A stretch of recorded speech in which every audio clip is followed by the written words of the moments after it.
you can't solve internal problems with external solutions. And I found that on my own journey. Like, I was struggling mightily inside, and I hid that from the entire world. And on the outside looking in, you would have said I was winning, everything was great. And internally, there was a whole lot broken and a whole lot wrong and a whole lot that was more to come that was going to break if I didn't change something. But humans are pretty incredible in their ability to put on a mask and hide things. What was the moment you're like, no, I want to give myself this chance? I had a profound realization with very simple math that the amount of time I had left with the people that I cared about most was terrifyingly finite. If you don't create your own definition of success, you will never feel successful. Today, my guest is Sahil Bloom. He's an investor, an entrepreneur, and a creator. And to me, he is the template of what it means to be a successful entrepreneur in 2025. Here's my chat with Sahil. Sahil, welcome to the pod. Thank you so much for having me. I'm thrilled that we're getting to do this in person. I was adamant I was going to get you in person. It's such a different experience. It's much better. And thank you for being so gracious. Host us here in London. Yeah, it's your second home. It is my second home. I love being here. Although this time of year, it's not quite as nice, but I like being here. So, what is your founder formula for success? It's a good question. And I know that you always ask that to start these episodes. And I feel like other people have more well thought out versions of this because it's not something that I think about. Like the word success, and even just like thinking about what is my formula. Like, I don't feel as though success is some end state that I've achieved. I can tell you what I work on a daily basis. And what I work on is the big picture of my entire life. So my old life, I really focused on financial success as the measure and really focused on building my life around that. Now I focus on several things, and very few of them actually have to do with money. It's really time, people, purpose, and health are the four main things. And for me, when I focus on those things, financial outcomes are actually a natural byproduct of the focus on those. So I don't need to focus on money, because when I'm focusing on my purpose, when I'm grounding myself in those actions, money is a result of it. And I make sure that I'm making time for those other things, for people, and for my health, for the other things that I know allow me to operate at my highest level. How do you describe yourself? Very difficult. Probably one of the hardest things, actually, which is a funny thing to say is hard, but one of the hardest things about transitioning my life from where I was to where I am is that I no longer have the sort of easy cocktail party answer when someone asks, what do you do?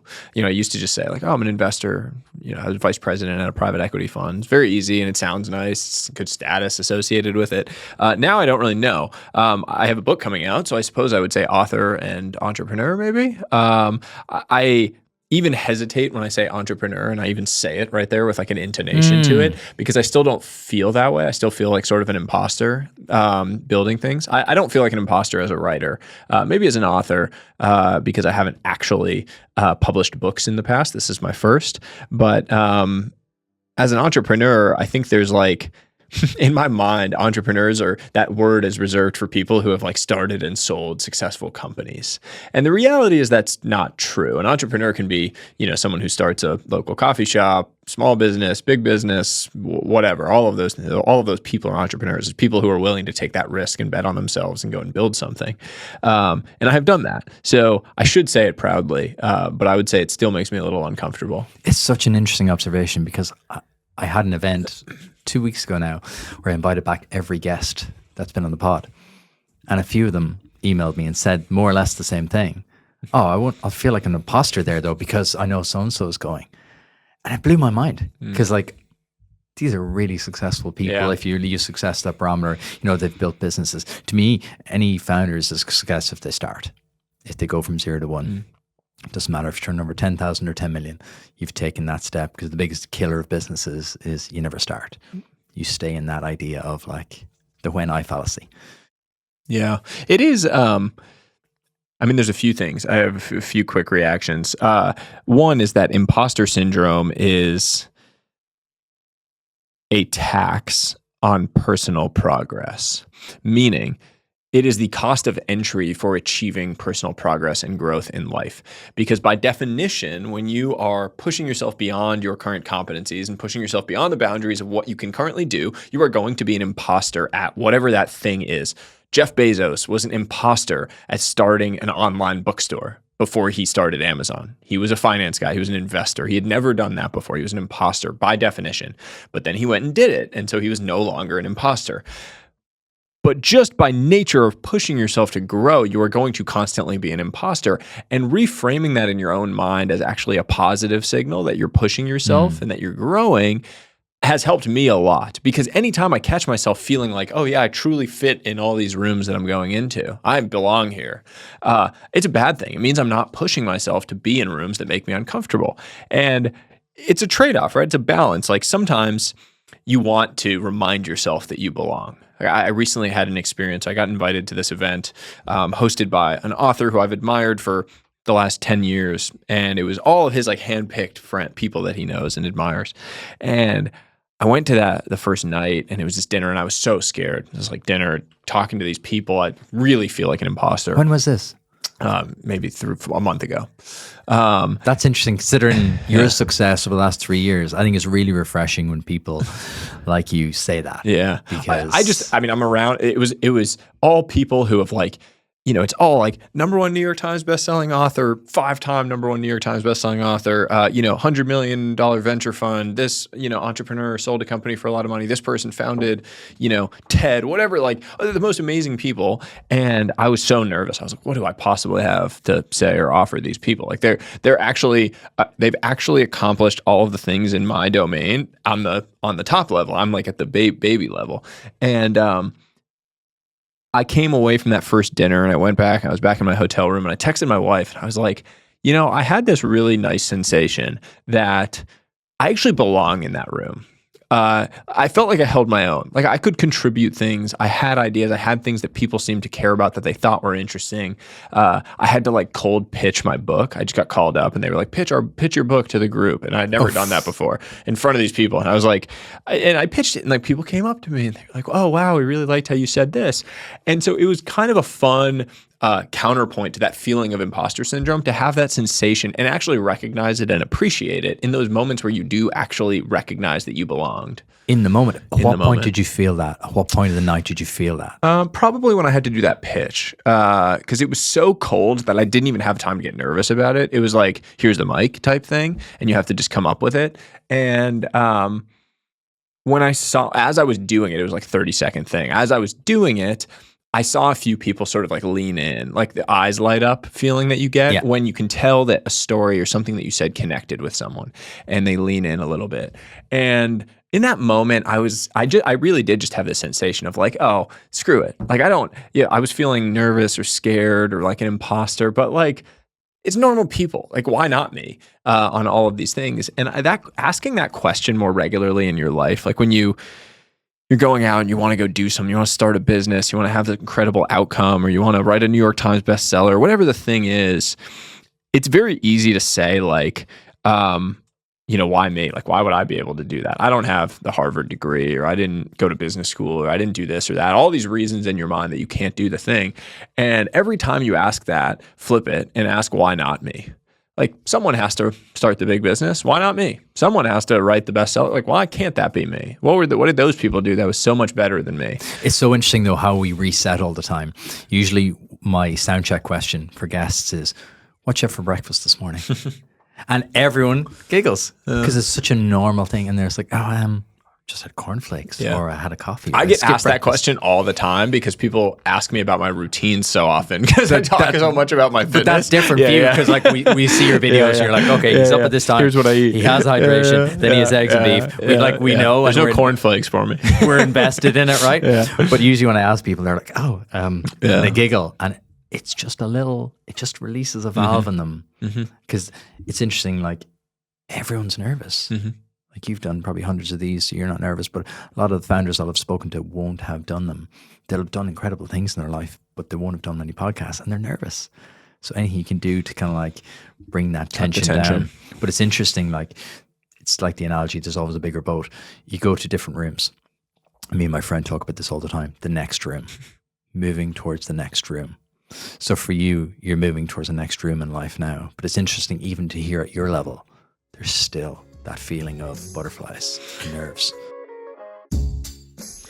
It takes courage and belief in yourself and your business idea to take the step to set up your own business.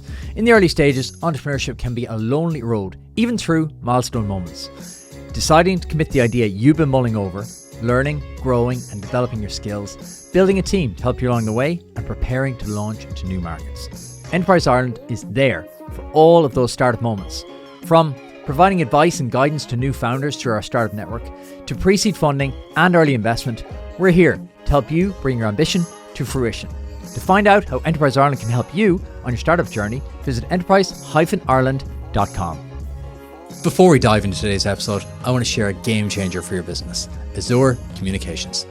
When it comes to print and marketing solutions, these folks, led by CEO Jenny Johnston, are the real deal. Whether you need an eye-catching brochure, sleek business cards, or a full-blown digital campaign, Azure Communications has you covered. They're not just about high-quality prints or digital campaigns, they're also about delivering great results. And here's the best part. Just for listeners of the Entrepreneur Experiment, you can get 20% off your first order. Just give them a call or go online and use the code VOX20. With personalized service and fast turnaround times, Azure Communications will help you make the impact your business deserves. Trust me, when it comes to making your brand stand out, Azure Communications is the provider of choice. Check them out at azurecom.ie, use code VOX20 and elevate your marketing game today. Nostra, an Irish IT company, offers world-class managed IT services, cloud solutions, IT support and more, all tailored to meet your business needs. So, whether you're streamlining operations or boosting productivity, their expert team is ready to help you. Visit nostra.ie or email info@nostra.ie to see how they can help solve your IT challenges today. Yeah, I think that never goes away. I think we create the impression in our minds that goes away and that you're going to, it's the arrival fallacy, right? You think you're going to have reached some pinnacle where you have arrived and no longer feel that way and you feel great about yourself. And the external achievements will have been sufficient such that I no longer feel the internal strife. And that's not reality. That's actually not how biology works. We reset to a baseline. And I think it's healthy to acknowledge and remember that never goes away along the journey. Some of my most successful friends are my most insecure friends. I mean, frankly, like there have been some major people in the news over the last, 6 months. I'm not going to name names that are probably some of the most successful people in the world that are also some of the most insecure people I've ever seen just based on their actions and the things that I see. Not that I like them or don't like them, but you can just tell it's grounded in insecurity. And it's a healthy recognition to just understand that like you can't solve internal problems with external solutions. And I found that on my own journey. Like I was struggling mightily inside and I hid that from the entire world. And on the outside looking in, you would have said I was winning, everything was great. And internally, there was a whole lot broken and a whole lot wrong and a whole lot that was more to come that was going to break if I didn't change something. But humans are pretty incredible in their ability to put on a mask and hide things. But recognizing that you are always going to feel that sensation of, oh, I don't belong in this room. Why would they invite me? This makes no sense. Like you feel that all the way up the chain. There's maybe 5 people in the world that are truly high enough that they will not feel that because they are the one. But you're probably not going to be one of those 5. And that's okay. But I think even just to be aware of that, I used to think this all the time, the silver bullet.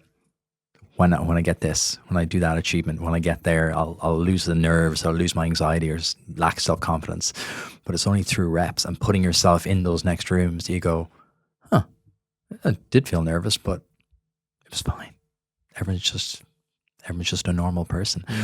Why do you think so many founders are driven by insecurity and by, I won't say demons, but almost like an addiction? I've spoken to so many founders and they are clearly driven by something to the detriment of their body and their brain and other parts of their life. Why do you think that is? It's a little bit of a psychotic behavior to be a founder. especially a founder of a startup or a sort of innovative business, because you have to believe so deeply in something that the entire world tells you is incorrect and false. And you have to believe it so deeply that you're willing to bet your whole life on it. And you're willing to bet years of your whole life on it. You're willing to chew glass and crawl through the mud for years and years when everyone is telling you that you're crazy. And that requires a certain level of irrationality and a certain level of insanity that is admirable when it works out and highly inadvisable when it doesn't. And it's the hilarious thing of entrepreneurship that we judge everything with the benefit of survivorship bias, right? Like we celebrate the entrepreneur who double mortgages their house to go all in on their idea because we know that James Dyson did that and became a massive billionaire and success. But we don't talk about the hundreds of people that did that lost their house and lost their family as a result and, had to go live back with their parents. And so I think there is a certain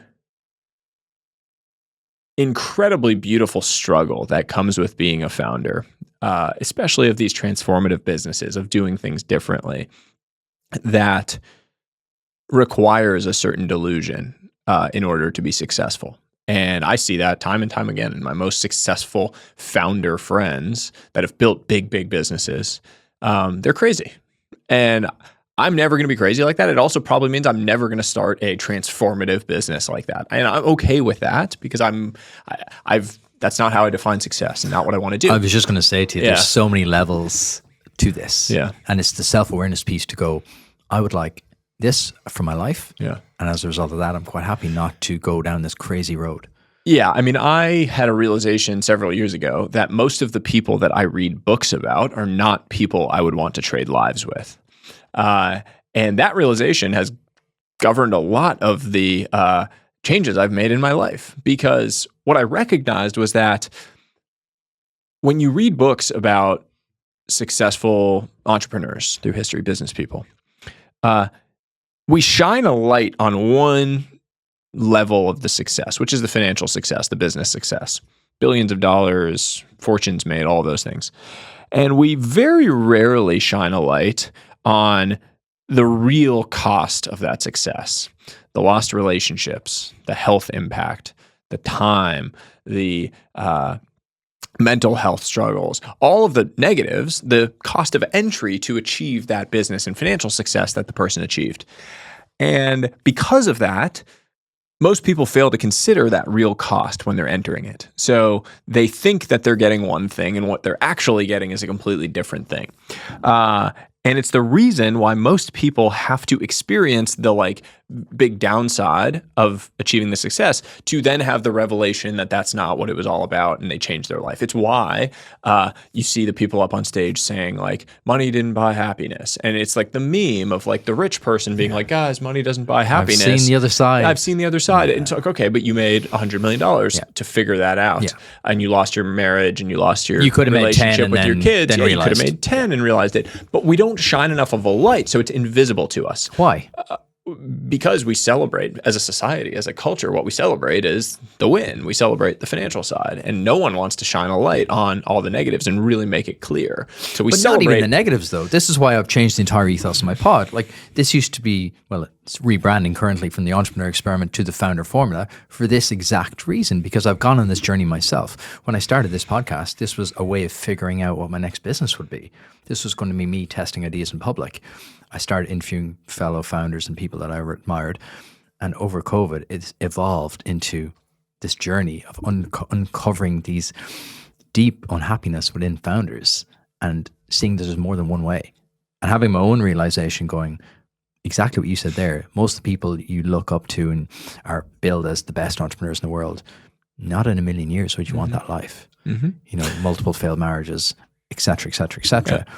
It's only through my own maturity and kind of experiencing so many deep conversations with people like yourself that I realized success is personal. Yeah, and that's what this book is about. I mean, it is about the fact that if you don't create your own definition of success, you will never feel successful. If you're chasing someone else's, you will never have enough. You'll just be chasing whatever more society or culture tells you to chase. And our default definition of success as society is money. And the big reason is because it is so easily measured. It's very easy to just stick a single number next to your name, and that is your worth. That is how you stack yourself up. That's how you feel. That's how you track your progress. We've never had a way to measure these other things that we know are much more meaningful and actually much more directly linked scientifically and anecdotally to the good life that we all want to live. Time, people, purpose, health. These things that we know create happiness, that create lasting fulfillment and joy. And the funny thing is, you find that the people that ground themselves in their purpose are the ones who make the most money. People that actually are driving towards a life of purpose are the ones that end up having the best financial outcomes. People who just chase money are pretty miserable. Sometimes they make a lot, but oftentimes they're just miserable and they make a good amount. And recognizing that and creating your own set of priorities, creating your own definition of success, and then building your life around that, that's what this is all about. What was the moment for you that you decided? Because there's a lot of founders listening, but also aspiring founders and people who work in companies who are like, I wish I could do what Sahil is doing. What was the moment that you were like, okay, I'm going to take a massive risk? Because were you married at the time? Married, yeah. So, responsibilities. What was the moment that you're like, no, I want to give myself this chance? Yeah, I share it in the book, and I had a profound realization with very simple math that the amount of time I had left with the people that I cared about most was terrifyingly finite. And it was that math that broke me in many ways and made me realize that if I didn't change direction, to paraphrase Lao Tzu, I was going to end up where I was heading. And where I was heading was not good. I mean, I was suffering in a lot of ways. Most importantly, my relationship with my wife was tough at the time because we were struggling to conceive. We were married, we had been trying, and that's a journey that a lot of people don't talk about, and especially men. And that struggle is a burden that a lot of people suffer with in silence. And fortunately, that math of understanding the amount of time we had left and making the change that we did, which was to uproot our entire life. I left my job. We sold our house in California. We moved back across the country to live closer to my parents and her parents, who were getting older. That change was the start of this whole journey to redefine what a wealthy life looked like to us and to build our life around those things. And that change was what ultimately unlocked all of the growth and all of the joys that I feel we've experienced over the last few years. It's just to step off the default path that I feel was handed and create my own. Thank you for sharing that, by the way. We had the exact same journey during COVID. 3 years during COVID, struggled to conceive, had multiple miscarriages, and it's the loneliest place in the world. Thank you.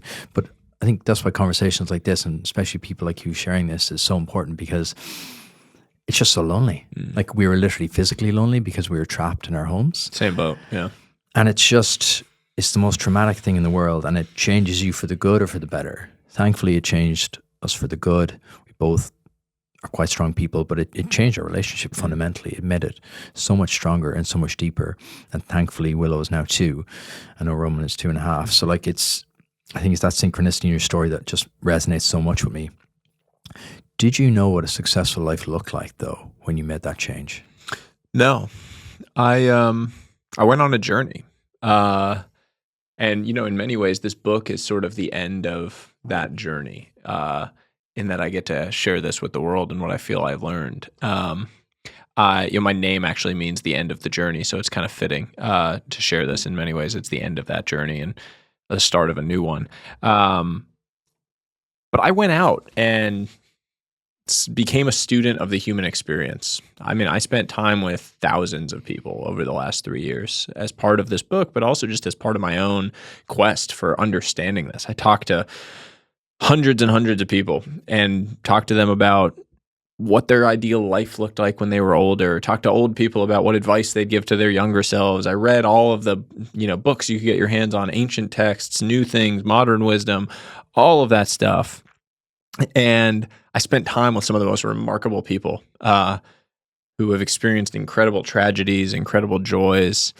And I learned that the things that we want are remarkably similar across the board and have very little to do with money. And it was those 4 things I said: time, people, purpose, and health. And money was an enabler to many of those ends, but it was not an end in and of itself. Money is not nothing. It simply can't be the only thing. I'm not here to sit and tell you that money doesn't matter. Financial wealth is one of the 5 types of wealth that I cover in the book, and is a very important one, especially early in your life, to build that foundation. It simply can't be the end in and of itself. It can't be the thing that is the sole focus point. If you are going to focus on it during a season of life, I think that's great. But it can't be the focus across every single season, because you will end up miserable. Guaranteed, full stop. No one has ever escaped that trap if they've chased it. And the lesson that I really want to hammer home with people is that the chase for more is a distraction, because what it distracts you from is the beauty of enough. And I had experiences along the way that reminded me of that. And it's an experience that everyone needs to get and have at some point, is recognizing that constantly wanting more, constantly chasing whatever more you're told matters, is a recipe for ending up unhappy, unfulfilled, and alone. And what you need to do is pause and reflect on what that version of your enough life looks like. Who are you with? What are you doing? Where are you spending your time? What matters to you? What are you working on? Those things are what are going to contribute to the life that you actually want. And you need to go work towards that. It's the scariest thing in the world, though, I think, and that's why a lot of people don't do it, because if you stop and look around, you might like the room you're in. You might like the room you're in. And the important point there is, it doesn't mean that you tone down your ambition, that you shut off your professional aspirations, say, oh, I have enough, so I'm not going to do anything. It simply means that those things, any sort of chase, has to be grounded in something other than money. So if I'm going to continue, I have great desire. I want to impact 1 billion people over the course of my life. Crazy. That's super ambitious, insane, right? It makes no sense. But it's grounded in my purpose. It's grounded in the desire to create a positive impact in the world, to create positive ripples in the world. It's not grounded in the fact that I'm trying to make $1 billion. Yes. Okay. It's grounded in my purpose. And this is what I want to dig into with, because, and this is an important point, because I think people either feel you have to be all love and flowers or heartless, ruthless entrepreneur. No. I think there is a meeting point in the middle. No, and if how do you balance that? Because you seem to have found that balance between your ambition is incredible. Like what you've done the last 12 months, 24 months following your journey is we were speaking off camera about your last year. I was at an event you did in January 2024, and you said it feels like yesterday, but also a really long time ago. You've crammed so much in. So how do you get that balance? I think there's a few things I would say. First off, I think it's much more about harmony than balance. I think that balance is a tricky word for people, because what they think is that means that every single day has to feel balanced. You need equal parts, this, and this. And that's not really what balance is. Balance is much more on a zoomed out perspective. Does my life feel in harmony? Yeah. That makes a lot of sense. And I think that that's an important distinction, because not every day is going to be balanced. Not every season is going to be balanced. I am in a very unbalanced season of my life right now, because I'm trying to make sure that this book has the impact that I think it can have on the world.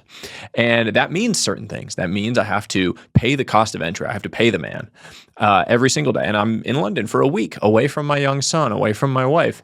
I don't want to do that.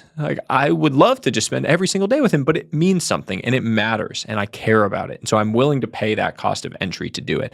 That is what entrepreneurship is. You have to understand what the cost of entry is to achieve the thing that you want.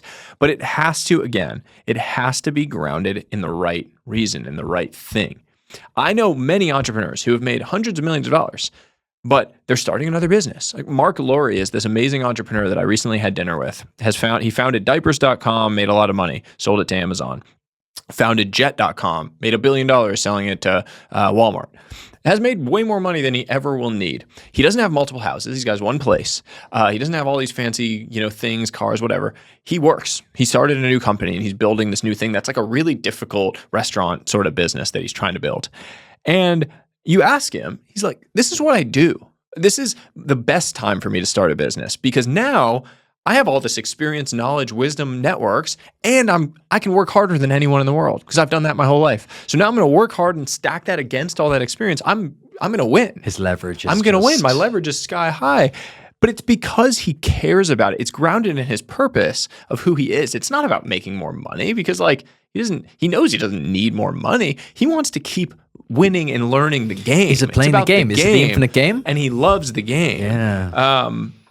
And that to me is really inspiring when I meet people like that are they understand why they're doing the thing. They're not just blindly chasing, chasing the car like a dog on the street, right? They don't even know what they're going to do. It's like in the movie Batman, the Joker's like, I don't even know what I would do if I actually caught the car. They're not doing that. They know what they're doing and why they're doing it. And I actually think if I were to synthesize it, I've never articulated it this way, but that's really what all of this is about. It's like, know what you're doing and why you're doing it, how it actually aligns with the priorities that you really have for your life. I think you've just hit the nail on the head because I've heard that story so many times. And it's part of my transition away from just telling business stories. I'd speak to the founder. What did you feel like? I used to ask the same question. What did it feel like? It's a good one, and Sal's got the pen out. I'd say, what did it feel like on the Monday after you sold your company? And this was often for large sums of money, life-changing sums of money, like the amounts you said there. And they'd say, oh, nothing, because, I had a 2-year earnout. I was like, okay, zoom me forward 2 years. What did it feel like the Monday you woke up and you had no responsibilities, you had all this money in the bank? What did it feel like and what did you do? The honest ones will be like, it felt like nothing. Didn't really change me. The really honest ones will say, I felt depressed. And more often than not, their next sentence is, I rang around the guys and said, right, what are we starting? Mm-hmm. Like, it's such a pattern. So we can't ignore it, but I've never heard it articulated just like that. Yeah. You need to be doing something. Like, humans need a purpose, right? It doesn't matter whether you're 90 years old or 20 years old. I have in the book, I tell the story of this family friend who I've known my entire life, named Hank. And Hank is now 99 years old at the time we're recording this. And he will be 100 actually by the time this comes out, and by the time the book comes out. And for his 90th birthday, he asked his wife to spend a day at Harvard going to classes.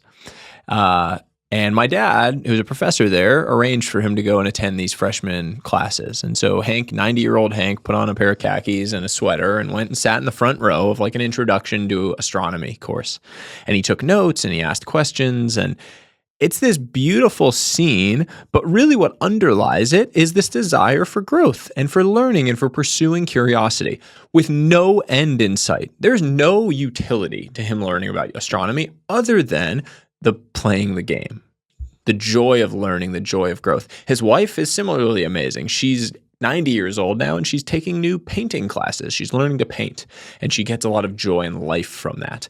So we have to find at all seasons of our life, whether we're 99 or whether we're 29, you have to find that grounding, that center, what that higher order purpose is. And young people come to me all the time, and they ask, like, wow, how do I find my purpose? I don't know how to find it.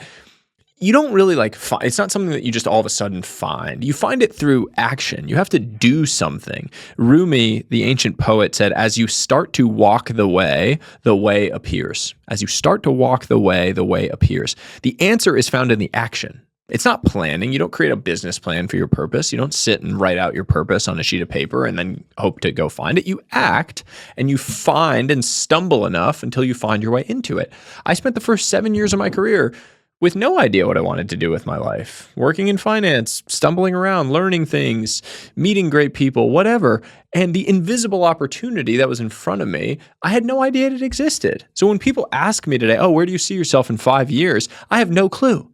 Because 5 years ago, if you had asked me that question, I would have written out 100 different scenarios for where I was going to be today. And not a single damn one of them would have been right. None of them. Because I sitting had with this no Irish idea. guy in a tiny studio in London and we're doing a podcast. And that'll be my job. Talking about my book that I just wrote. I had no idea. I didn't even write. There was no writing. And so it's like the most amazing opportunities in your life are inherently nonlinear. They're asymmetric. They're invisible. And they're revealed through action, through doing something in the present. And my honest counsel to someone that's in their 20s or early 30s, if you were going to define your purpose as building a foundation and focus everything you do on that. Because I don't care if you hate your job, if you're learning, if you're building networks, if you're doing things, that's building a foundation of knowledge, of networks, of experience, all of those things. Because early in your career, frankly, and this has gotten lost in the narrative about, people love to say like, oh, I'm just trying to work smart. You can't work smart when you're 20 and when you're 30. Like you can't, because the only thing you have in your 20s is time. You don't have knowledge, experience, networks, money. You have none of those things. You have to take your time and trade it to get those things. And that's working hard. Once you have those things, now you can work smart. Now you can deploy those into the right opportunities to create the incredible outcomes. But you can't do that in your 20s because you don't have them. They're not there. You need to actually use your time because that's your only asset, and you trade it for those things. The dots only make sense looking back. The dots only join backwards. One of my favorites. Yeah. But it's such a powerful message. And to be honest, it's something I've had to learn and relearn. Don't overthink. Just do. And I think that's a huge lesson for me over the last couple of years is the beauty is in the action. So I've given myself this formula. It's like act 90, plan 10. Make your plans. I know you sent out your annual review email today.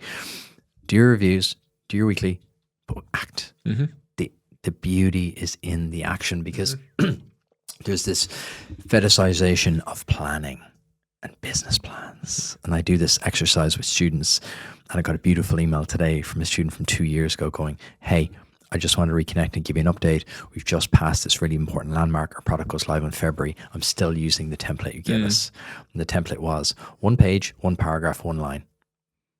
We're going to work on your business plan. We do it over a day. We're going to work on your business plan for a day, but we're going to cover everything. And it's going to be 1 page. Then you're going to give it to me in a sentence. And then you're going to give it to me in a line. And by the end of the day, that 1 line is the most important thing to take out of the room. It's like, if you do nothing today, except get your business down to 1 line and take action today, they have to have something that they can take action with within a day. 3 hours, 3 days, 3 weeks. What are you going to do in those 3 hours? Like numbers, obviously, and it has to go together. But to get that email from her this morning, especially when I was coming over here to meet you, I was like, there's all these signs if you just look. To get that this morning from her. And it was an incredible product. She had skin cancer. And she developed this it's like a scarf that comes up for people with skin cancer during the treatment because it's incredibly sore. And that's something she has built through incredible hard work, passion, but through learned experience and through putting herself out there at that toughest stage of her life. Because I had to literally drag it out of her what the product was. There's beauty in that because she's acting. Yeah. No, I totally agree. It's beautiful. Nothing's going to happen in the planning stage. It's No. important. Yeah, preparation beats planning. I think about this a lot. Adaptability is a lot more valuable than intelligence. Intelligent people are very prone to the over-planning. I think they need to plan the perfect course. And the reality is that you don't need to plan. You need to prepare. You need to be ready when the inevitable storms and chaos arise. What's the difference? I mean, planning is charting an entire course of exactly how you're going to go from point A to point B. Preparation is training yourself for when you start and the stuff starts hitting you and people start punching you in the face and you get knocked back and you go this way. If you just planned and then you get knocked off course, you're like, where do I go from here? This isn't according to my plan. It's like, imagine you're giving a best man speech at a wedding and you have the perfect plan for it and you've rehearsed it and you've memorized it from straight through. And you start your speech and one of the servers drops an entire tray and everything shatters and everyone's like, and laughs and you suddenly get thrown off and you're 10 seconds into the speech and you completely forget because that wasn't part of the plan, was for that to happen. Now all of a sudden you're derailed and you just are stumbling, the whole thing gets screwed up. If you were focused on preparation, you sort of knew different pieces of the speech. You had the Lego blocks that you could put together. You're telling a story. It feels authentic. You're like ready to talk about your best friend, share stories from their life. You know the ethos of what you're trying to get across, that you love them. You're going to make fun of them, the basic building blocks.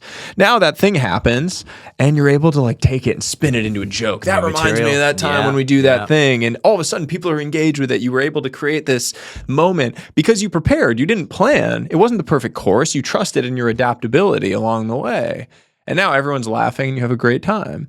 And so it's a reminder that that desire to plan, while natural, especially for intelligent people, because they feel like they want to control the entire thing, steer the ship perfectly, is a fallacy. Because life, Mike Tyson said it best, everyone has a plan until they get punched in the mouth. And life has a way of punching you in the mouth. And entrepreneurship is basically getting punched in the mouth over and over and over again and learning to come back from it. So bring me back to your first 6 months on your new journey. What were you doing? You moved home. Well, home is where you'd moved back to, right? New York area. Yeah. So you moved to the New York area. Yeah. Bring me back to that time. Bring me back to the first like 3 to 6 months of Sahil going, okay, we're on this new journey.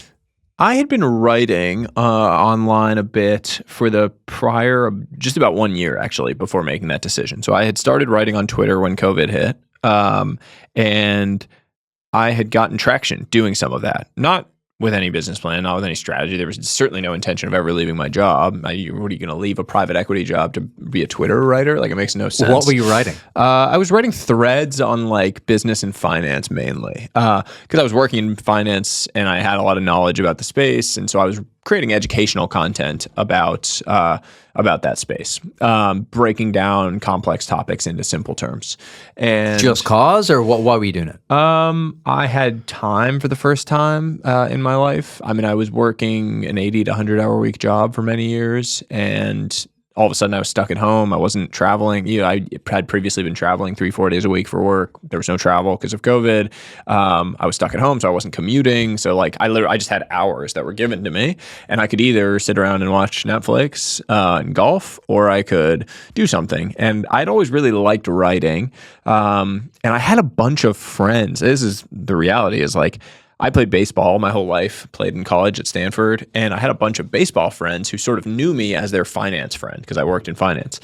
You fit that little neat box. Yeah, and it was like it was a time in the world of markets and finance that was very confusing because everyone was unemployed because the world was shut down, but markets were like ripping and going up because the Fed was printing money in the US at least.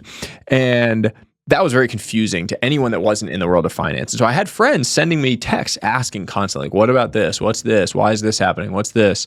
There was just like weird stuff happening constantly. And so I would basically like take the questions from people and then spend 8 hours researching something and then write something that simplified it, broke it down. And what I found very quickly was that when you're creating things that are valuable for people, you receive value in return. And I was receiving value in the form of people sharing those things and people following me for more. And that's the definition of entrepreneurship at its most beautiful form. Yes. You create value and you get value back. Yeah. And basically, I mean, all that came down to was like identify a problem, which was people didn't have simple understanding of these things that were happening in the world. Identify a solution, which was me researching a bunch and writing about them in simple terms, and then scale that solution, which was me sharing them in a public forum where it could get shared and reach scale. And, by the end of that year, 2020, so in about 7 months, I had grown on Twitter from like 500 followers to maybe 100,000, 75 to 100,000. That's when I found you first. Yeah. I remember seeing you and explode. I was like, oh, this guy's pretty interesting. Yeah. I started following you and you nailed it. Yeah. Like you hit that wave of Twitter. I was just spending time every single day on it. And like, there's a lot of people that I think have growth hacked their way to certain things. And even now people are like, oh, you growth hacked Threads. I'm like, no, I just wrote for fucking several hundred hours every single, everyone always thinks it's a shortcut, right? Yeah, like everyone always thinks, Sahil I just had the idea. Yeah, I was like, I was the first person who really was like using that long form strategy because I had to, because Twitter didn't have another way to do it. And there wasn't even a function. Like you had to comment under your posts to do it. But fundamentally, I just wrote 300,000 words on Twitter over the course of 3 years or something. Like I just wrote every single day for 3 years. Reps. Yeah. And like, And it was great. Like it was, and I still stand by this. Like it was just incredibly high quality content. And so was it a format that was uniquely taking off and was sort of arbitrage? Absolutely. But like, I would have just found a different way that was doing the exact same thing. It didn't have to be that. It could have been anything. If like long form essays were working on Twitter, I would have posted them as essays. Like I just would have figured out the way that was working. I wouldn't have just stopped because I went through several periods where it felt like it wasn't really working, and I just then found a new way or whatever. People it always was. think it's that though. They think it's this hack or this Well, people thing. want, like, it's the platform. It's this. It's that. No, There's a lot of cope. He's just nailing it. There's a lot of cope where it's like, oh well, this didn't, now this wouldn't work, so like, haha, he wouldn't be big now, and like that's kind of like It's the strangest I wouldn't be big attitude. the same way for sure, and maybe it wouldn't be on Twitter, it would be somewhere else. But like fundamentally, what I was doing was creating value for people with content that was educational. I can do that anywhere. But look at your newsletter. Yeah, You've grown the newsletter. Yeah, my newsletter has done it. Instagram has done it. LinkedIn has done it. YouTube is now starting to do it. Like, doubt me now. When you create good things, then you receive good things in return. And so, like, and when I put things out that I like actually am not that proud of, they don't do well. Like, it's not like you just get handed virality or whatever it is. And even like, I've never had a single piece of content that has gotten me over like 10,000 followers. So it's not like I had one thing that just blew up and got me like all of this. It was just, I showed up every single day. Yeah. No, I just showed up every single day. There was never like some one thing. And yeah, so I was doing that, and I started leaning into that more. I started my newsletter. That was May of 2021. And that was to explore the concepts that I was writing about on Twitter deeper. The initial launch of the newsletter got 15,000 people to sign up. And I started monetizing that right away. So there was a little business. How?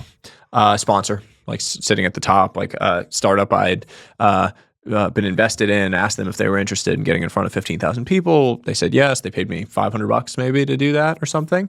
And so then I was like, ooh, I just made $500 for sending out a newsletter. What if I send 2 per week instead of 1? Now I'm going to make $1,000 a week. I was like, that's $50,000 a year that I just all of a sudden have. And if the newsletter grows, it's going to be more than $50,000 a year. So I was like, I love that. maybe there's a business here.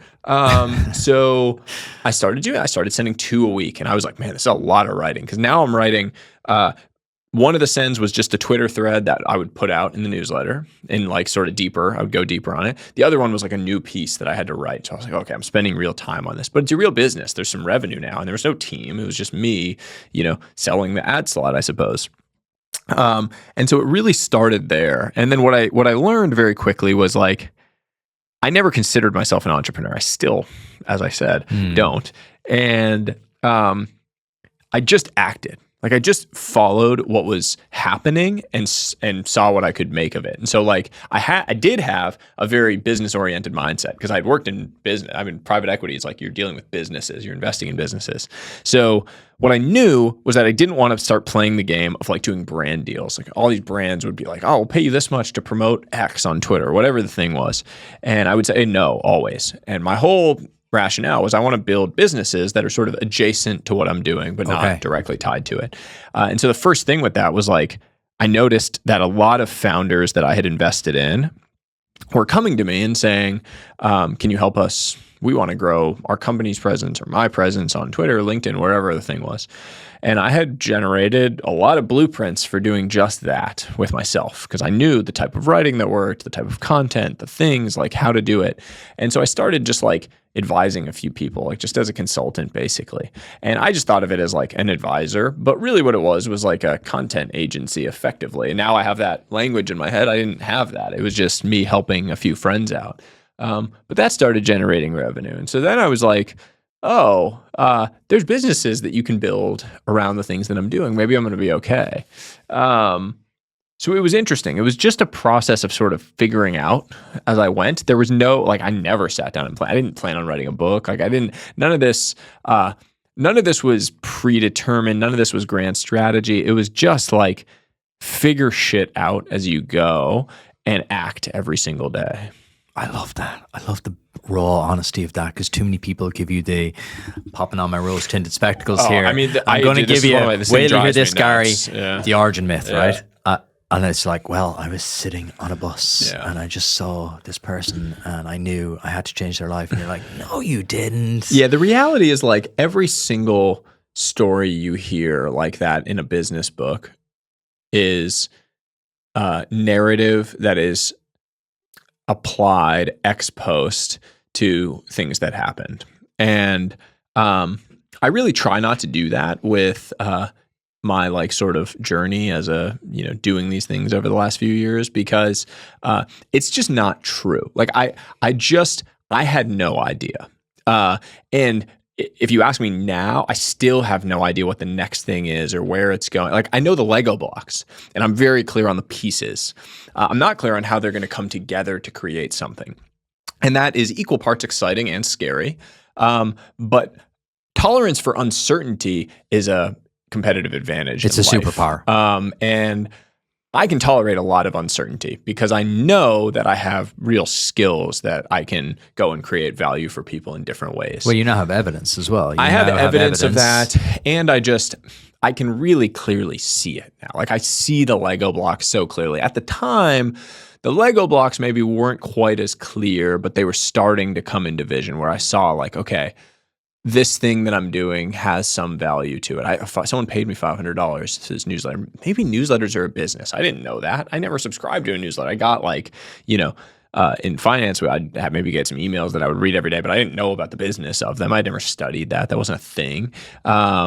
Creator economy wasn't really a thing. Like it's just none of this was on the top of my mind. And then what I found was I started getting around people who did think about these things.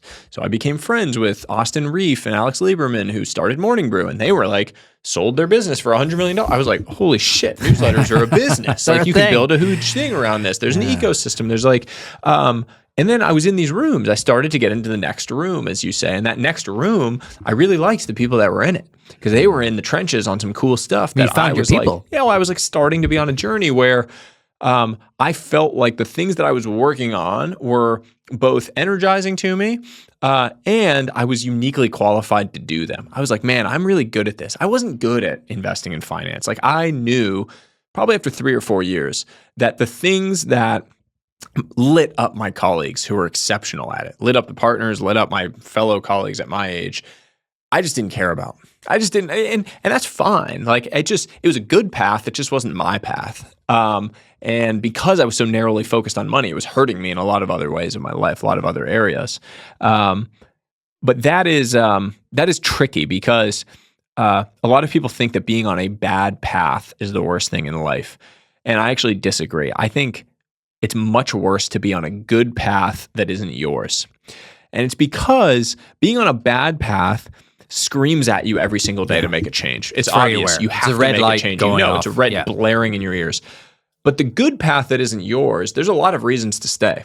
There's a lot of like responsibilities, expectations, status. Like there's a lot of reasons to stay. And so most people will end up just staying on that path. And they'll wake up in 50 years and wonder what they just did with their lives. And that was me.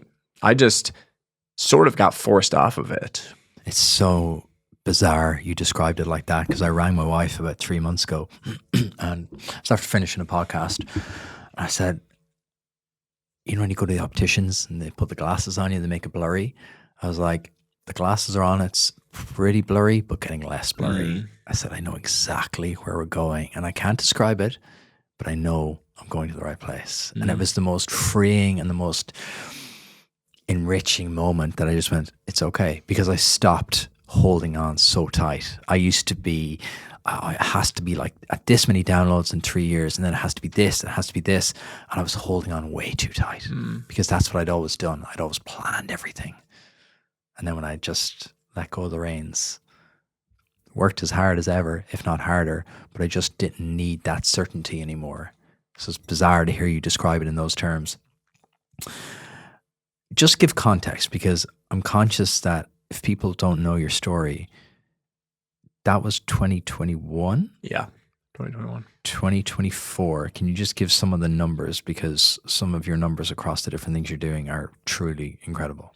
Numbers in what sense? In terms of your email subscribers, Twitter, social. I know it's not a barometer of success, but just to kind of give people context, because I'm conscious if people have never heard your story before, we're kind of having an inside baseball conversation here. Just give some kind of flavor of where you are now in 2024. So Twitter now has grown to a little north of 1 million.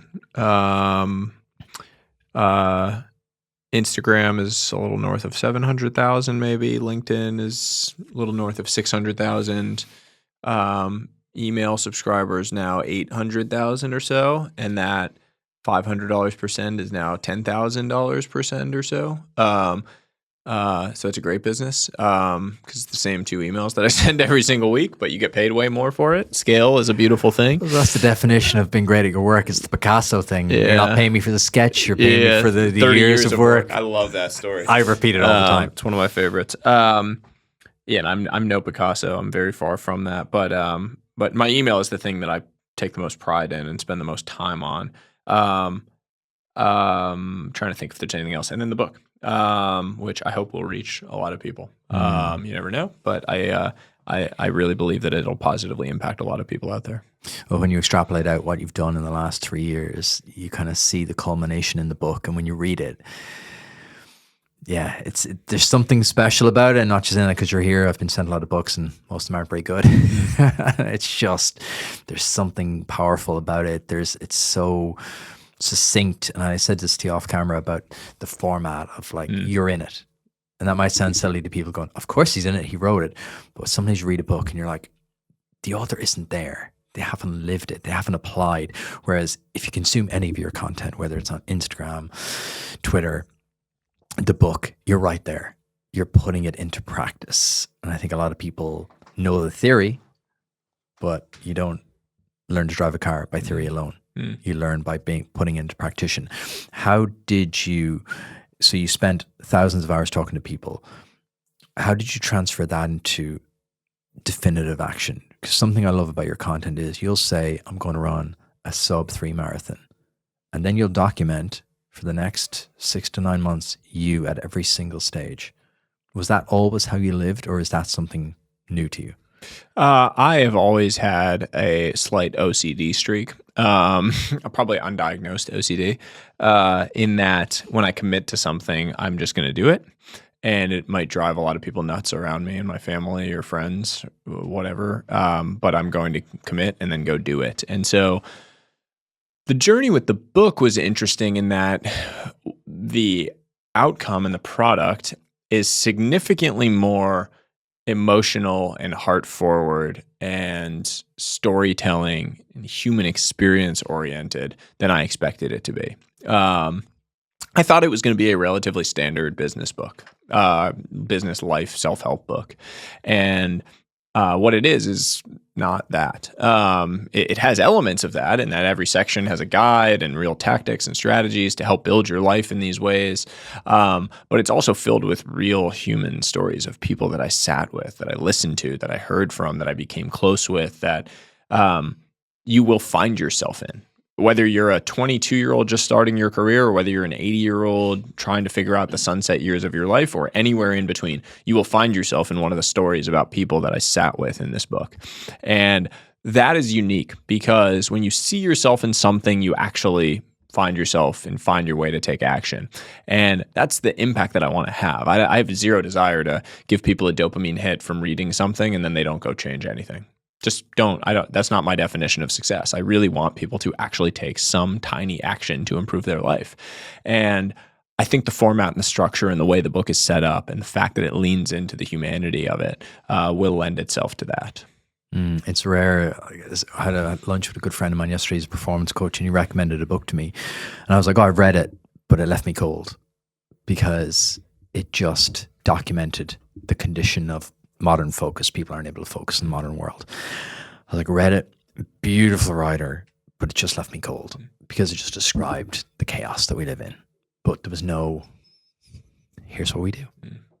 That's why I love the structure you've taken and just the plan that people can go on. It's you said it earlier, and it's weird because I'd written that down on the plane over here. Choose your own adventure. You can, it reminds me of those books because you have a section at the end of each chapter where you're like, right, now you do your score and these are the actual steps. Everyone's afraid to actually define it. Everyone likes to talk in very loose terms because I think it's people who haven't really done the work. They like to say kind of grandiose terms, whereas you boil it down to, okay, if you want a level 1, if you want a level 2, a level 3. In your life, you talked about there about if you say you're going to do it. So obviously we talk about the body, the business, and the brain. So bring me over to the body part of your life. You travel an insane amount. You're a dad, you're a husband, you're a son. How do you make that time for yourself? Because that is the number one thing founders say to me, going, oh, I'm just in this stage where I can't have any time for myself. And to me, that's the worst. It's the saddest thing ever, because they think when they get to 60, suddenly they'll have time, and it's too late. It's such a weird philosophy of like, oh, when I'm 60, I'll make time for my health. Yeah. The compounding effect is real. How do you always ensure you make time? Life is filled with laters, and entrepreneurs love later. They say, I'll spend more time with my kids later. I'll focus on my relationship later. I'll spend time on my health later. And the sad thing is that later is just another word for never. You will not, because those things won't exist in the same way later. Your kids won't be 5 years old later. Your wife won't be there for you later if you're not there for her now. Your health won't be there in the same way later if you don't invest in it now. I am a big believer in just daily non-negotiables as a practice. And for health in particular, I find it useful to identify what your non-negotiables are around 3 core pillars that I talk about in the book: movement, nutrition, and recovery. For movement, I have to move for 30 minutes a day, no matter what, whether I'm traveling or not. It is a non-negotiable. If I don't have time to go to the gym or go for a run or do any of those things, I'm going to walk for 30 minutes. And it might be that like I have 4 podcasts back to back during a book launch, but I'm going to walk from one to the other during one of them. There's a 30-minute window, I'm going to walk. And that makes sure that the base is taking care of the movement. Nutrition, my non-negotiable there is that I eat 200 grams of protein in a day. I'm roughly 185 pounds or so it's a little over 1 gram per pound of body weight. And that, as a practice, making sure you get sufficient protein, helps everything else nutritionally fall into line. It's a good razor. It cuts through the noise, because protein is very good for you. Most of us need more protein, not less.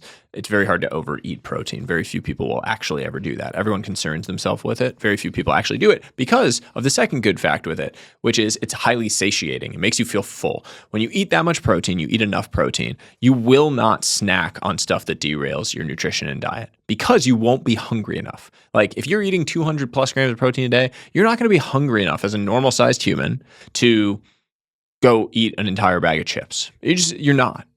And it's going to also make you feel like you're healthier. So you're going to do healthy person things. Act And that like a healthy ripple effect person is and you real. will become. It's why like AG1 is such a powerful thing. Drinking something green to start the morning, you're probably not going to go eat an ice cream right after that. It's just not, you're going to be like, oh, I'm a healthy person. I just drank that gross green thing.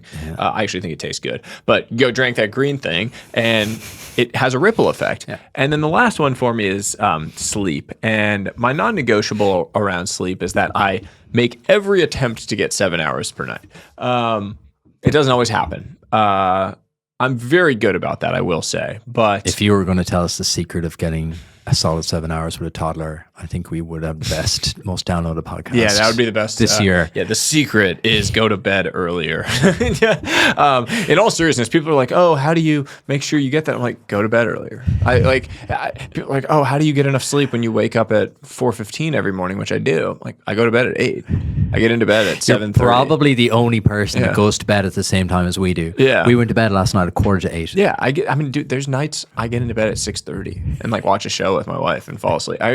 I have nothing to do at that time of night. I'm not productive. It's not useful for me, and I'd much rather wake up early and do something before my son is awake. Someone rang our doorbell 2 weeks ago at 8 o'clock, and I was like, Michelle, who's ringing our doorbell so late? She goes, Gary, it's 8 p.m. Yeah.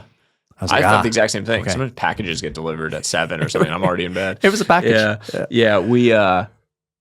I get that question all the time. Oh, what's the secret? Because I talk often about waking up early and the benefit on your life. But you document it though. You don't just talk about it. You document every day on your Instagram. I'm getting the cold plunge at 4:45 in the morning. It's on my Instagram. You can see it. Go out on my freezing ass deck in the New York winter in the snow. But people ask me like, what's the secret to waking up early? Like there's some secret. And I'm like, I'm going to tell you the secret. Lean in. Come here. I'm going to tell you the secret. Go to bed earlier. And they're like, no, give us the real easy. I have a question. How do you not wake your wife? I set my alarm on very quiet, and it's in another. I put my alarm in the bathroom, and what I find is that you won't get back into bed if you have to get up to turn off your alarm. So like you might hit snooze either accidentally or intentionally if it's right there, but once you get your feet on the ground, you're not getting back into bed. So it'll start going off in the bathroom. Yeah, but very quiet. But is it not like a stampede to get there before wakes up Roman or your wife? No, I get up quickly enough that I go over and turn it off, and it's quiet. Like if you weren't aware that it was going to go off psychologically, I don't know that you would like wake up from it. So you're probably wired. Yeah, there's a subconscious. Okay. If you know your alarm is going off at a certain time, you hear the alarm. It's sort of like in that movie Inception, where the music is the trigger to get to the next dream level. Like they know the music playing triggers them and they snap. It's sort of like that. I'm assuming there's actual neurology around this, neurological Your body clock science. But there's is something incredibly powerful.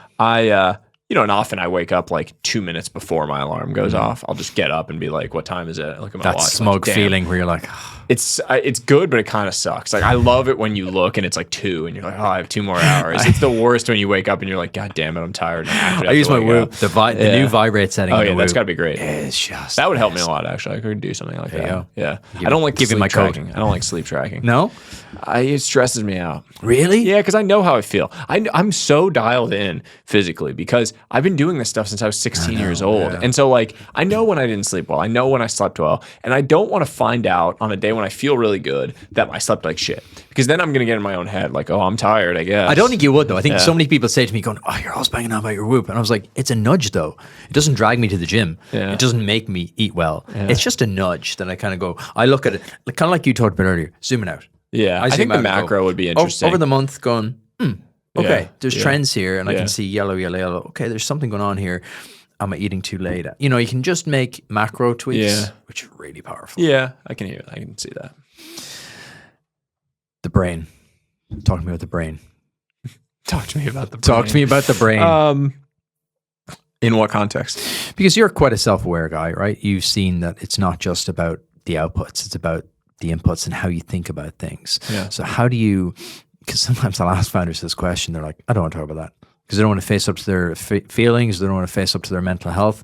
So my kind of definition is, a profitable business, a healthy body, and a fit mind. So how do you keep your mind fit? I practice deep curiosity regularly, engage my curiosity. I'm going to write a newsletter called The Curiosity Chronicle. I try to go down rabbit holes as often as possible. I breathe enough space into my schedule that I'm able to. I very much believe in the idea of creating space in your life as a practice for mental health and for productivity, frankly. Viktor Frankl said that your power is in the space between stimulus and response. That idea I often think about because we live in a world with constant stimulus from everything. And we're told that everything is urgent. So every response has to be urgent. You require a response right away. So there's no space between stimulus and response. The stimulus comes in, you have to respond right away. As much as you can breathe space into your calendar, in that space is your power to choose your response to things, to slow down, to actually see the field, to evaluate, to focus on the things that matter. Creating that space intentionally has been the best practice for me from a brain perspective. And that can be done in simple ways, like adding 5-minute walks between meetings or a 15-minute walk after lunch or in the morning, leaving the phone behind for those. It can be done through a little bit of journaling. I do like 2 to 3 minutes before I go to bed with very simple practice. It can be done with things like cold plunge or sauna or meditation, whatever your spiritual practice, prayer. Any of those things are good tools for creating that space. That space allows you to step back and wrestle with bigger questions, like actually think. Because in the modern era, most people don't actually take any time to think. Even when they're sitting on the toilet, they have their phone and they're scrolling it. And the amount of time you spend actually just thinking, and it's no wonder that like your best ideas come when you're in the shower.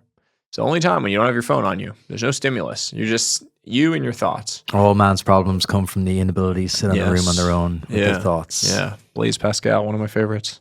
It's very true. And The world is going to constantly try to take that away from you. And so the creation of that is where you find all the upside. As a general rule of thumb, when everyone is doing and living one way, all of the upside exists in living the opposite way. Arbitrage. And so when you see everyone living in a world where they're only always constantly on their phones, you can bet that like the best way to actually generate a better outcome is the opposite. It's doing something different. And I think that the creation of thoughtful amounts of space throughout the day is a good way to do that. What question are you pondering right now? What are you using your space to think about right now? One of my favorite questions to ask is, if I were the main character in a movie of my life, what would the audience be screaming at me to do right now? We've all had this experience of going to a movie or watching a television show and like the main character's doing something and you just want to grab them. Hey, don't go in there, like chase the girl to the airport, do the thing. You are that main character in your life story, and the audience would be screaming something at you right now. So what is it? Like really sit and think with that.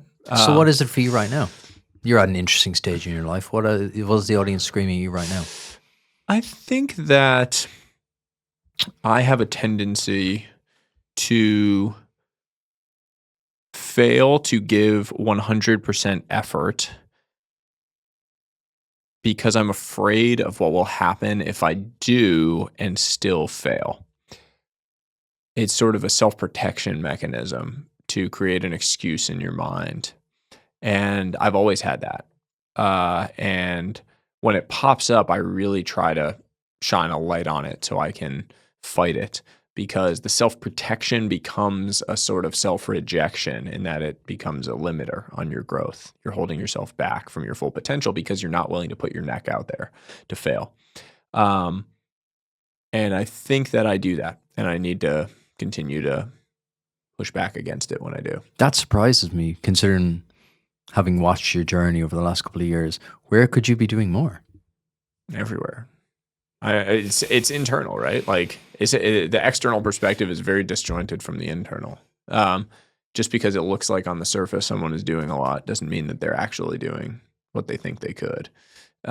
It's simple too, right? Like, oh, I'm scared that I'm not going to fill this event that I'm hosting. So I'm not going to promote it as much as I could so that when it doesn't fill, I can say, well, I didn't promote it that much anyway. So it's not that people don't like me and people don't care. It's just that I didn't promote it that much. I didn't post about it that much. Or it's like, I'm scared that the book is not going to be the bestseller. And so I'm not going to push it quite as hard. So then I can say, well, I didn't really push it that hard. I kind of just put it out. And I say this to people. I said this to Ali Abdaal, and he was like, yeah, I did that with my book. Because I was scared. And you're like, oh, okay. Some of the most people you admire in the world all feel this in some way, shape, or form. You're like, it's ego protection, right? You're like, I don't want to put myself fully out there because the public failure is so scary, especially when you're doing something that is so public. It's so interesting to see that full circle, because I literally had lunch with a friend of Ali's today, Angus. They work together, and I said to him, I was like, Sahil is absolutely smashing this book promotion. Like you're doing, like you're going to go into like book clubs if they buy a certain amount of copies. You're like, if people buy X amount of copies, they can do a Q&A with you. Like it's so I had a turning point on it though, like 4 weeks ago. For this exact, I asked myself this question and I called myself out on this, that I was holding back. And so I have changed, and now I'm all in. And I'm willing to do disgusting things as a result. Like you're just like, because I literally said it to him over lunch today, going, he is doing everything. Yeah. I decide. I mean, this is this exact question. I wrestled with it, and 4 weeks ago I flipped a switch and was like, if I'm going to go down, I'm going to go down swinging. And a part of that is a silly thing that when I signed the book deal, I visited my grandmother shortly thereafter in India, and I told her about the book deal, and she was so proud. Like Penguin Random House, people know that name, and in India, she was like so proud. And I told her that I was going to write a New York Times bestseller, and that means something. Like in India, even all around the world. It means something all around the world. And she unfortunately will not be around to see. She passed away. Oh, I'm pretty sorry to hear that. But a part of me just feels like I really want to try to make good on that commitment. And it's stupid. It means nothing. And I know it means nothing, but a part of me is like, I'm at least going to do my damn well best to make good on that commitment, as silly as it is, because it means something to me in some way. That's what life's all about, right? Yeah. That's Create meaning along the way. It is. Yeah. Thank you. That was beautiful to kind of experience. And thank you for being so open about your most recent thing as well, because I think the external versus the internal, people look at you on social media and then to actually see the real you here is very, because you share so much on social media, you really get to know you, but then to dig further, it's really, and I think that's part of why there's such a beauty in your content. You are authentic is such a buzzword right now, but like you are who you are. Yeah, I don't really know how to be anyone else. Just to be honest, which is rare online, to be fair. I mean, I think that like I'm going to do this for the rest of my life. I'm going to try to create value for people and impact people for the rest of my life. I don't know what format it's going to be in. I don't know if social media will exist. I don't know if newsletters will exist, but I'm going to try to create an impact. I have found my thing that I really love, that I think I can be great at. And I would love to be able to do it in person with people and real and not just on social media. But what that means to me is that I need to be able to do it for a long time, hopefully, knock on wood. And you cannot you can't play a role in perpetuity. You can play a role for a year. You can maybe do it for 2 years, maybe 3 years, maybe 5. But like, you can't do it for your whole life. I always think what a horrible life to be trapped within that character. You literally are playing that character all the time. And I've actually seen it happen. I've interviewed some people and I've seen them go green room, stage. I'm like, well, that was bizarre. Yeah. You're an absolute miserable person in the green room. I can barely get a word out of you. And then on stage, you're all jazz hands. I was like, bizarre. Yeah. Yeah, it's tough. I mean, it's there's ups and downs to it. Like I think that you can't always be super on. Like I'm actually naturally a little bit more introverted, which you would never know when we like have a conversation, we spend time together, when I'm out like doing things like this, because I can flip a switch and like really engage deeply. Although frankly, like if we had 10 people here, you would experience me as much more introverted. Not, I might tell some stories and make some laughs and things like that, but I hate actually group dinners. Like group dinners, I say no to at all costs. One-on-one dinners, absolutely love, because you can actually go deep with someone's conversation. You can really understand someone. But I naturally have a bit of like social anxiety in bigger group settings, I think, that it just means that like I much prefer to put myself in situations where I feel like I can truly be myself rather than trying to like play a role that I need to be. And often like if you go into a group dinner, people assume that like, oh, you're, public presence, like you're going to be the life of the thing. And I'm like, I kind of just want to chill and not, even like my family stuff now. When I'm like with my family, I kind of just want to not have to talk. Like I just want to chill and lay low and like go to family stuff and family friends come over and they're like, oh, like expecting you to be the way that you are, on a podcast or on a stage at an event or a thing. And I'm like, that's kind of like my job in some ways. And I want to just like be quiet. I want to just like sit with my son and play with him and like, do the thing. Don't make me like tell stories about stuff. This is like downtime. Like I want to just sit with him and hang out and play with his trucks. I'm the exact same. And for years it tormented me because I was so chronically shy, and it tormented me because it gave me even lower self-confidence because I go into these like areas and I would just shrink and I couldn't even introduce myself to people. And it was only when I started the podcast 5 years ago that I truly understood what my format was and where I feel alive. Like I would not come up to you in a room of 10 people. I would not be able to have an hour-long conversation with you. I would just be there and I'd be like, oh yeah, great. If we were opposite each other, we'd have the best conversation. So it's really interesting that that's quite similar for you. We went to a parents' evening with my daughter like 3 months ago, and I just sat and played with her. And all the parents were up there having adult conversations. And I was playing blocks with her in the corner going, show me your crash, show me what you do for breakfast, show me where you play. And it's funny because people think you have to be one way all the time. We're just not like that. Humans aren't wired like that. You've spoken a little bit about the business side of you. And you've kind of loosely referenced, I've invested in this person and this person. So what does your business look like? outside of your writing and your newsletter? Like what's your other business interests? It's set up as a holding company, which has become like a fancy little buzzword that everybody uses. Functionally, all it means is that I sort of have like one company structurally that sits at the top, which is where I sit with my media properties, whether it's the newsletter, the book deal, anything I'm doing, social media, all of that sort of sits on the top as like a halo.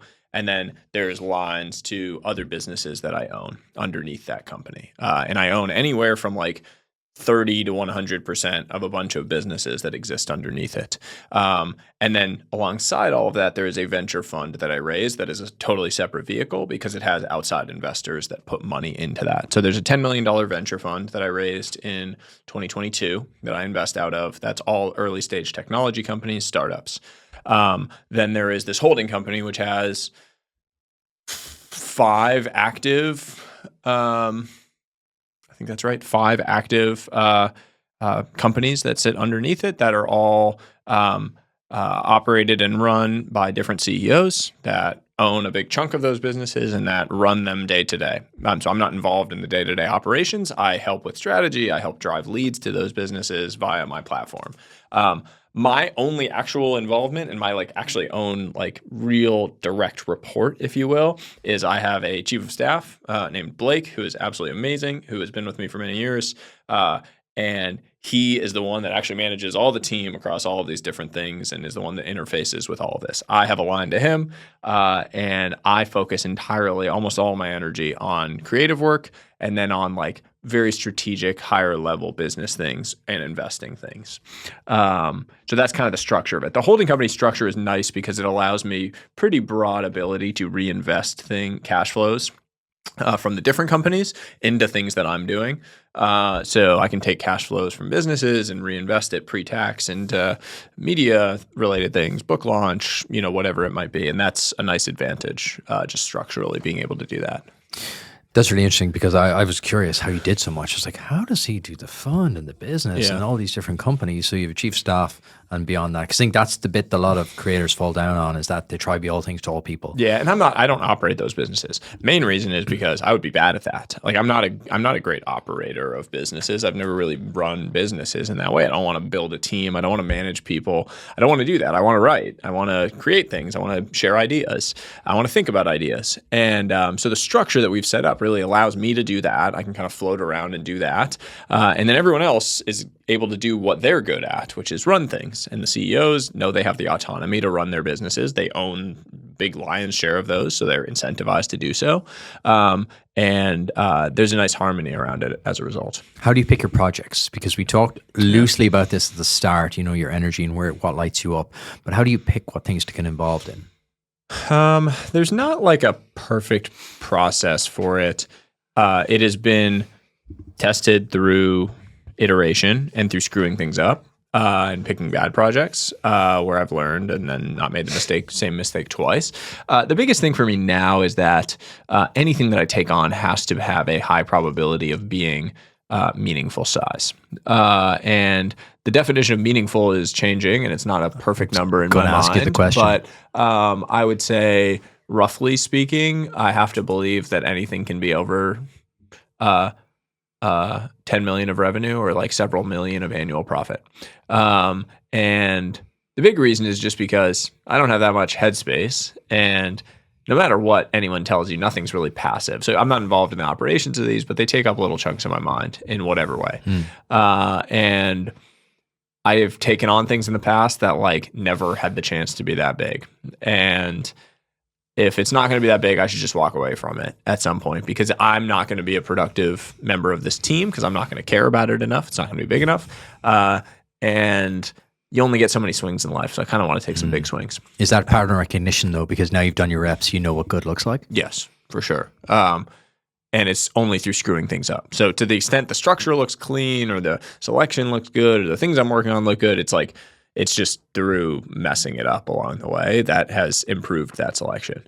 I would say general realization, I much prefer to have a few big bets than a whole bunch of small ones. I used to love and glamorize the idea of like, 25 income streams. Yeah. Now I'm just like, God, that sounds like a headache. I've kind of gone through a radical simplification over the last 6 or 9 months of like pulling back from my involvement in a handful of different businesses and things.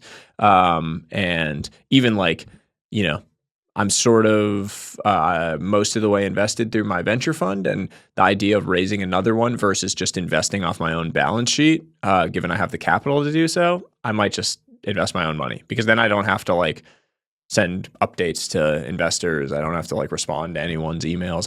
I'm kind of operating from a place of like, I don't want any bosses in anything that I do. I just don't want any bosses. Let's go build things where I don't have a boss. And it's very hard to do, but it's a good razor for cutting through the noise of like, I don't want bosses. So who do I answer to in this that means certain arena? things. I would love to work to a place where I no longer take newsletter sponsors. And the only people who sponsor my newsletter are companies I own. Because right now, if one of the newsletter sponsors is unhappy with the ROI that they got, I'm getting an email being like, well, the copy wasn't that good, whatever. And like, I don't care. I want to get to the point where like I can just detach from that and say, I don't need your money, so I'm just going to do it with one of my companies. Before we move to our quickfire round, yes, a couple of listeners sent in questions. One of them actually we touched on earlier. Sahil leveraged Twitter to grow. What is the Twitter thread of 2025? On Twitter, I think that visual stuff is the way that everything's headed. They've kind of TikTokified the algorithm, so your followers don't really see your posts. It's algorithm based, and visual stuff is being pushed harder because that drives ad monetization. So I think that video and images will be a big part of whatever works in the future. I continue to think that like education is the way to actually grow meaningful followers. You might be able to grow followers with just memes or whatever, but those aren't valuable followers because they don't know who you are. They followed you for memes. There you go, Stephen. He said memes. He goes, P.S. The answer is memes. Yeah. Stephen, no, I think memes is a great way to grow followers, but not quality. Not quality followers. Outside of Twitter, what are you looking at in 2025? Where are you putting your focus? I love LinkedIn. I think there's a lot of value in LinkedIn. I'm spending a lot of time and will really be spending a lot of time on YouTube in 2025. It's very difficult, and it's a platform I don't understand. I really enjoy them, but it's fun. And I'm trying to find the way to do it that's fun, not the way that's like optimized for growth necessarily, but the way I enjoy. Yeah. And so I think that's how you win in the long term. I think so too. Because I follow people that I enjoy that are authentic. I don't follow like 10 things you know about like your hydration. I'm like, ugh. And I'd rather have like 75,000 people that like it's their diet. They're watching like 20 minutes of a vlog I put up than like 250,000 people that are like came to me for some clickbait headline that I did. So that's just true, and I'm able to say that because I have other things going on. But yeah, I'll be spending more time on that. Yeah, I'm bullish on kind of longer form as well. And then the other thing I'm really bullish on is just in person, like real in life communities and experiences. And so I'm going to be creating more of those, bringing people together. The YouTube videos on your masterminds are one of my favorites. Yeah, I love those experiences. I want to do more of those for more people to get access to. So I'm gonna do more stuff like that. Need to bring it to Europe, man. Yeah, I would love to. Let's Marbella 2025. Let's do it. I just was with Rob Lipsett, who's in. He's a great guy. He's in Marbella. Yeah, I was down with him in the summer. Yeah, he's a great guy. He's such energy. Yeah, he's a great guy. I love Rob. He's just all positivity. Really, really successful guy. Enterprise Ireland helps to support and fund a vibrant startup ecosystem, providing supports, insights, and network connections to the most ambitious Irish startups. From expert advice to raising funding, exploring opportunities in international markets, to strategic planning, Enterprise Ireland is here to support you in those important startup moments. For more information about how Enterprise Ireland can support you on your startup journey, visit enterprise-ireland.com. Enterprise Ireland, helping Irish startups go global. What experiments are you running or did you run recently? Experiments. We run tons of experiments on different things with book marketing. Life experiments, I don't know. I kind of have found things that really work for me in my life, so my routines haven't changed really at all. I guess I'm like, I ratcheted way down my mileage on my running during this off season to focus more on growing and muscle growth, and that's been a lot of fun for me, making a change there. But other than that, I'm sort of in a season of doubling down on things that I know work. Nice. Dara has a really good question for you. Which of the 5 areas in your book do you rank the weakest on, and what's your plan to improve them?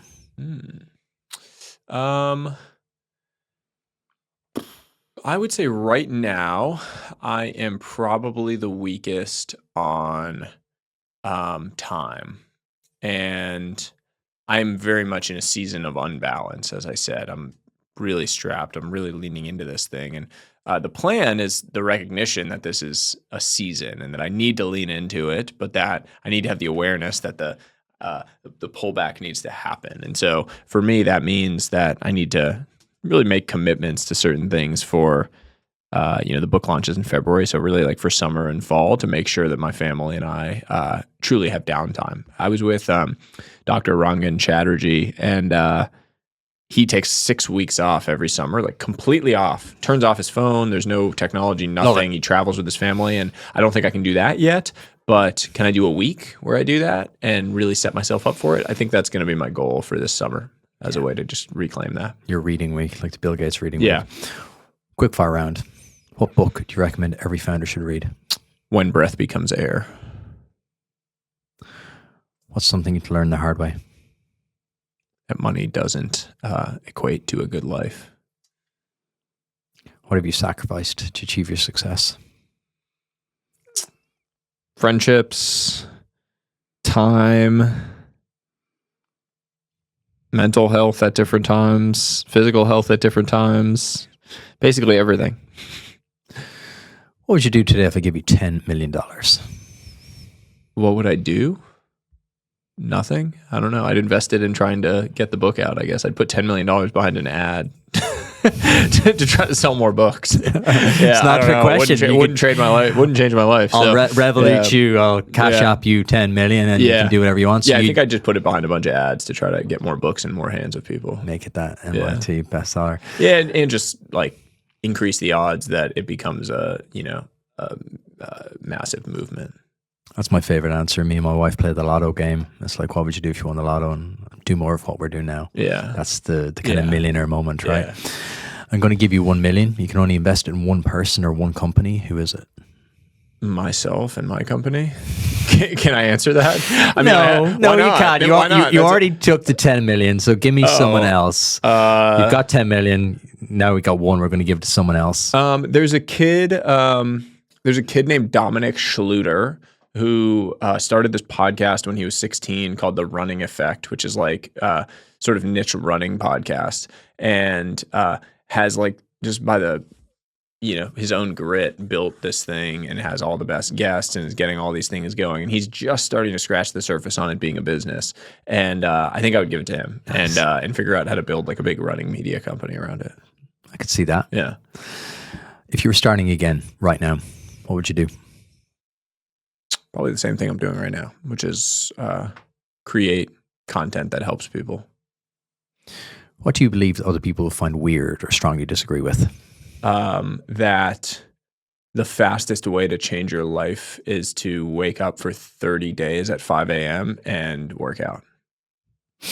That was the first tweet I sent last year after your event. Mm-hmm. Point number 1, no loser wakes up at 5 a.m. and works out. I laughed at that this morning. I was reading it back on the flight this morning. I was like, yeah. Can't really argue with that one. That's one of those just things that I stand by that is too. True. What's been your worst investment? Oh, anything that I tried to do short term, like tried to make money quickly. Any NFT, any crypto thing, any stock that I tried to trade. I've lost money on every single time. I've never made money on like a short term investment. I mean that very seriously. I don't think I've ever made money on a short term investment. Just buy Bitcoin and hold. Yeah, anything that I bought and hold, I've made a lot of money on, including myself. But anything short term, I lose money. What's been your best investment? I mean, the cliche answer, myself. The not so cliche answer. I've done very well on a few pieces of real estate that we lived in. And the Main reason is because I didn't view it as an investment. I viewed it as a beautiful place to live that we were very happy to live in for the rest of our lives if we needed to. And sometimes when you do things like that with the right long-term intentions, I feel like they turn out the best.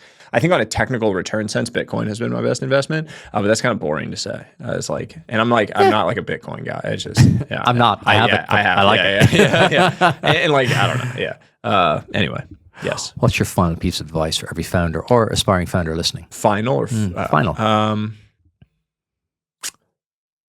Just define the things that matter to you, not blindly accept the things that people tell you matter, what you're supposed to focus on. Really sit with the question of figuring out what matters to you and then go build your life around it. Finally, tell us about the book. When is it out? February 4th. So I assume it's out right now. Day after my birthday. There you go. Almost perfect launch date. Yeah. So it's out, available everywhere books are sold, all over the world. And you can find more information at the5typesofwealth.com. And then in terms of you're on every single platform. Where can people find you? Yeah. Sahil Bloom, anywhere basically. Weird name, so it's easy to find me. Sahil, that was an absolute pleasure. Thank you so much. Thank you. Appreciate it.